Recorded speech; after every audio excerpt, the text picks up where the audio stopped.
Welcome back to my channel, and today I'm going to show you guys exactly what I do to make an extra $1,000 a month. So as you can tell, we're starting off in the car. It is not a rideshare service. It is not a Walmart Spark, Amazon Fresh delivery service.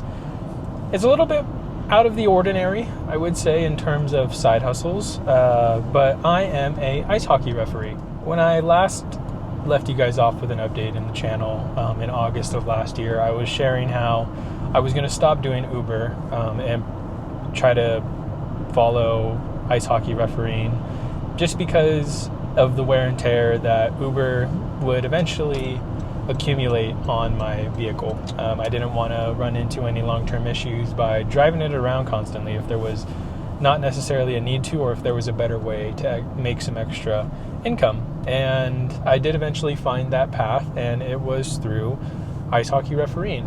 How I got into it was playing college. Obviously made a bunch of friends and connections, and then just kind of kept playing with some friends after we graduated.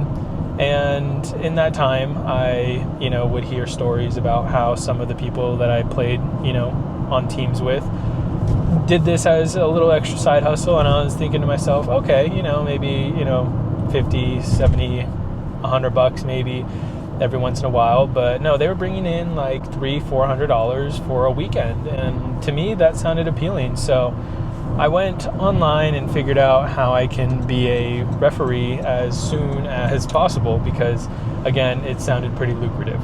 Fast forward to today, I have been reffing for about one season now, and like I said, I left you guys off kind of on a cliffhanger where refereeing was just getting started. However, to catch you up to speed, the only bummer with it was I thought that I was going to be getting paid a little bit more frequently than I ended up getting paid. It turned out that some rinks would pay every 2 weeks, and then they would send a check by mail rather than direct deposit. So there was the hassle of waiting for them to cut a physical check and then get that in the mail for me to then submit to my bank account. The other rinks would pay direct deposit, but they would only pay once a month, and even then they were really late most of the time, and a lot of my payments were dependent upon my scheduler at the time getting the games that I worked to that rink's accounting team so that they can actually process the payments and submit them to us. So I had this grand scheme in mind of obviously keeping you guys up to date in terms of depositing $10 a week or whatever it was at the time.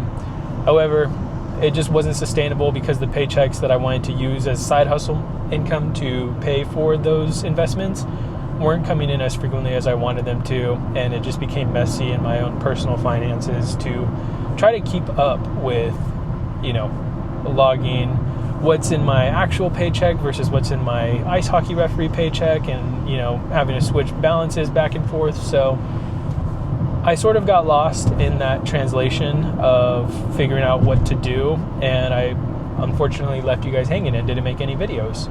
But I can positively say that the side hustle on its own is very profitable. There were months where I would make about $1,000 plus.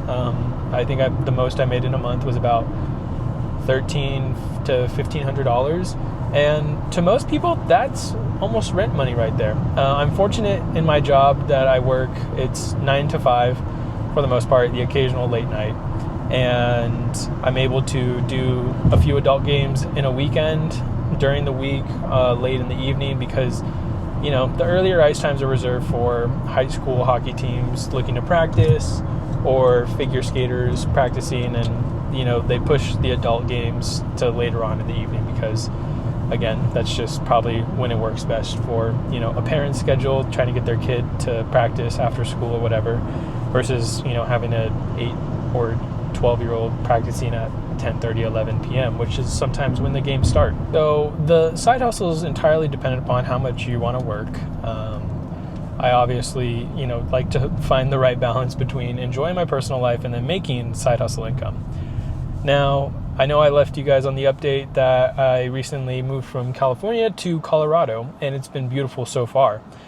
I was able to get connected with some of the schedulers out here and get on their radar in terms of being a referee out here. And turns out the pay is a whole heck of a lot better than California.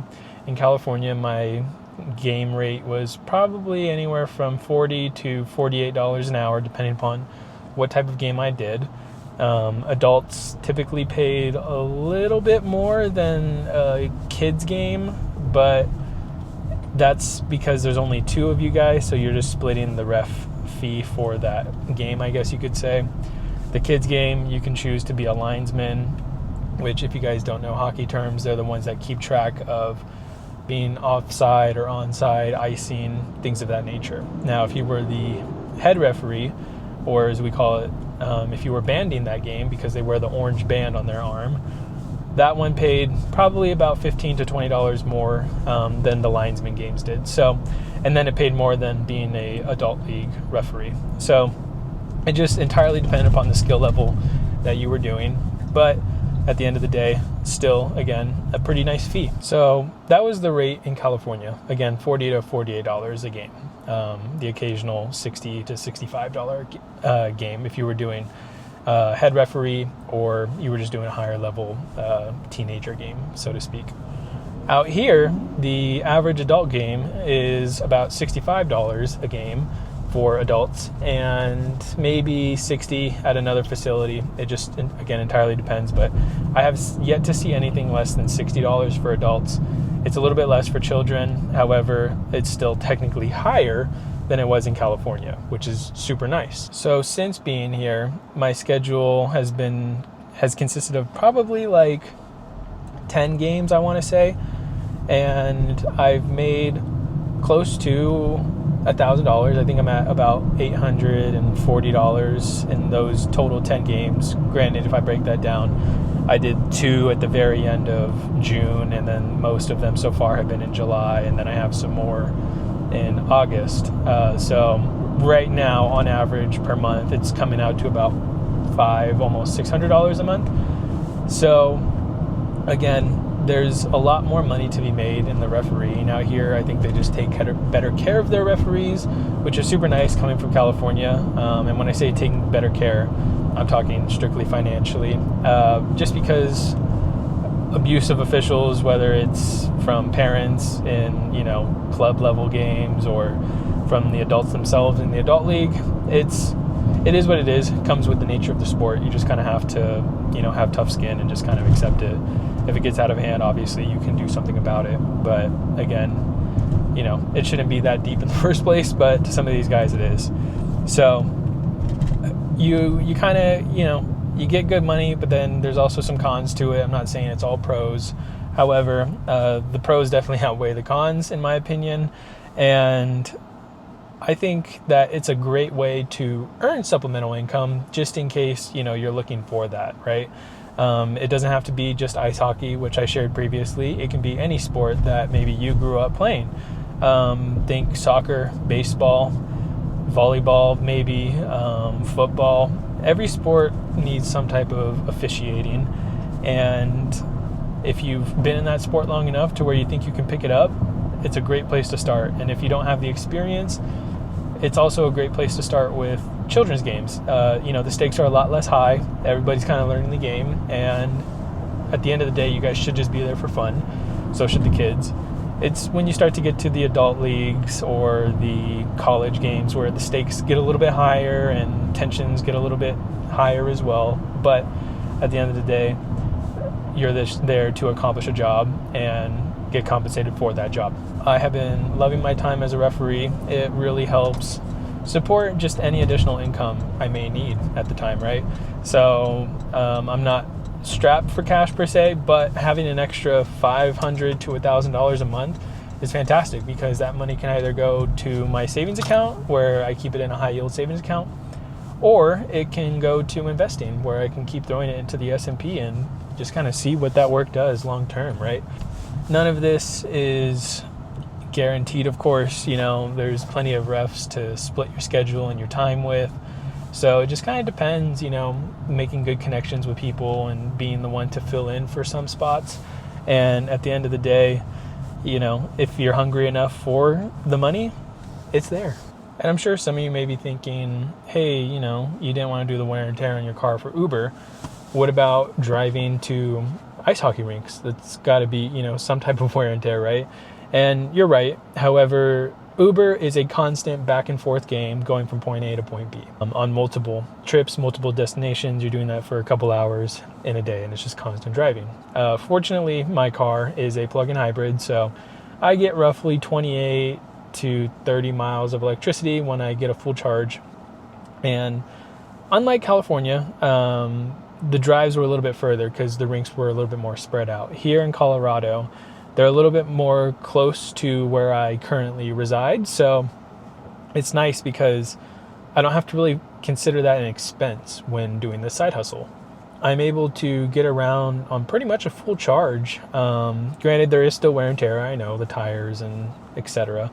However, the overall wear and tear on the vehicle, and especially like my interior, I keep it pretty clean, pretty nice. I don't have to worry about people coming into my car, and Uber can be pretty slow sometimes, even in California where it's a little bit more densely populated. Weekends, of course, are more lucrative, but then you'd have to be driving late in the evening to really start to see that money, and then you kind of rely on tips because the fares aren't that great themselves, and not a lot of people tip. The economy is not doing so great, so maybe that's a factor too. At least with refereeing, I don't expect a tip, but I'm compensated pretty fairly for my hourly rate. So today I have a game at 3 o'clock, and I have another one at like 4:20, 4:30 or something like that. So overall, I left the house at 2:30, and I got back home I will get home at around probably 6 o'clock, so 3.5 hours. My rate today is 65 a game, so do the math. It's 130, 130, and divided that by 3.5. I'd have to do some math. Give me one moment. That comes out to $38 roughly, or 37 rounded down, which is pretty nice in my opinion. I don't even know if I make that at my salary job.